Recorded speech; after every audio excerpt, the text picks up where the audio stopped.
Well, no. I should start tonight because of the iconic nature of everything else that's being talked about tonight.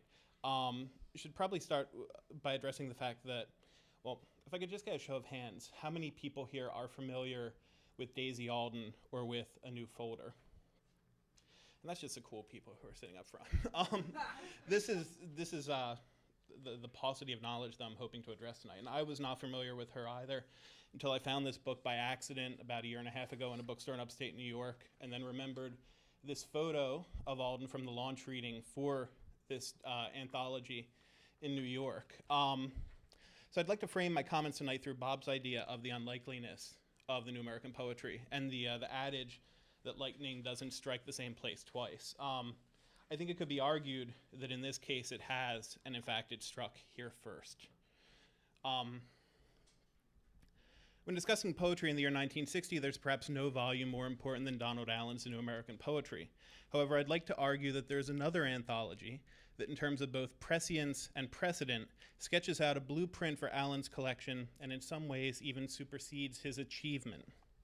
Nearly forgotten half a century later, A New Folder and its editor Daisy Aldan are certainly deserving of greater critical attention. A child star of the CBS radio program Let's Pretend, which is mentioned in Leroy Jones's In Memory of Radio, Aldan was first published in the pages of poetry at age 12. And after taking degrees at Hunter College and Brooklyn College, spent 35 years teaching at New York School of Industrial Art, where her students included Art Spiegelman, Tony Bennett, Calvin Klein, and Harvey Fierstein. I guess I should say Harvey Fierstein. As well as Warhol associates Gerard Malanga and Jackie Curtis. She co-founded the Tiber Press and the journal Folder with Richard Miller, releasing 4 issues between 1953 and 56, then resurrected the title herself in 1959 with A New Folder, first published in a small hardcover edition, followed in 1960 by a paperback version. And given that much of the work originated in the subculture of little magazines, this format, which more closely mimics the portable aesthetics of these journals, seems ideal.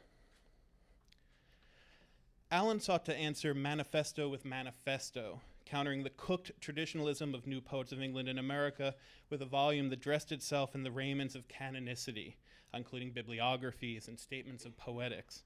However, Alden's hybrid aims for A New Folder are still quite ambitious, to provide the anthology's snapshot view of the best and brightest of contemporary American poetry, with the journal's diverse risk-taking scope and more modest selections. Most of the poets here are represented by a single work. And it bears repeating that she accomplished all of this 1 year before the New American Poetry was published.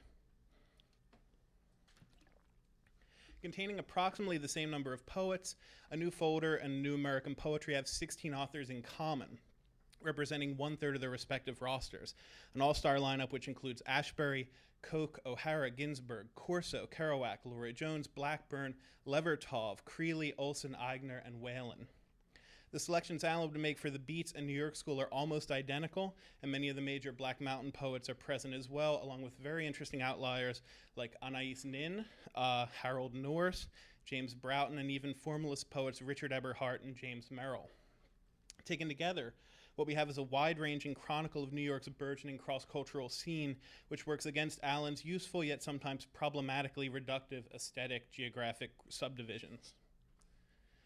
In and of itself, A New Folder's literary content is enough to make it a notable anthology. However, the volume also contains work from a staggering array of more than 30 artists, including Larry Rivers, Jackson Pollock, Franz Klein, Guston de Kooning, Motherwell, Freilacher, Hartigan, and Frankenthaler.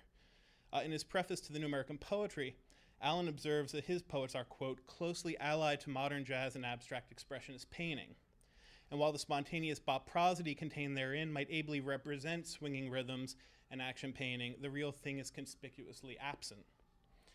Alden's black and white photo reproductions do an admirable job of conveying this vital aesthetic energy, and Library of Congress records show that she recorded a number of New Folder readings and discussions, suggesting perhaps that she intended to add yet another dimension to the volume.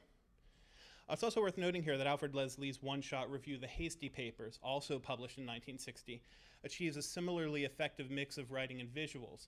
However, that's almost entirely a male affair, and this is the last and perhaps most obvious way in which a new folder differs from its contemporaries. While many feminine, marvelous, and tough voices could be found in the New American poetry, there were, of course, only 4 women among 44 poets in the anthology. Helen Adam, Madeline Gleason, Barbara Guest, and Levertov, the great outlier, the one crossover to New Poets of England and America. And 3 of them are in here. Guided by the eye of an experienced female editor, it's not surprising that nearly 1/3 of a new folder's poets are women. The same percentage holds true for its artists as well. Such opportunities seem unprecedented in the late 50s and early 60s.